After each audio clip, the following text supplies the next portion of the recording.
Sasa mnisaidie.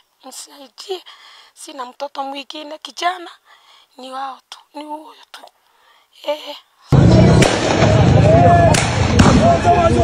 Amepiga risasi kwa kichwa.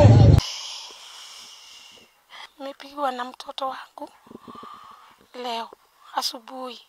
Akaniambia Boni ako ICU.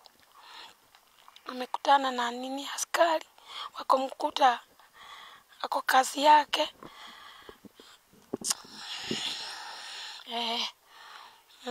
Sasa mnisaidie. Sina mtoto mwingine kijana, ni wao tu, ni huyo tu. Sasa sina mengi. Ni yeye ananisaidia kwa nini? Kwani kuniletea nini? Mambo ya chakula. Na baba yake ni ya shule. Niko na watoto wako shule. Sasa ni hiyo kijana tu, sina mambo mengine.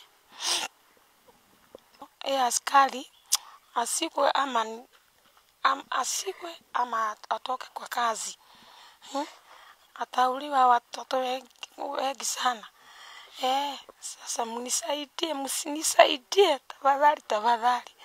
Sina kijana mwingine, ni huyo tu.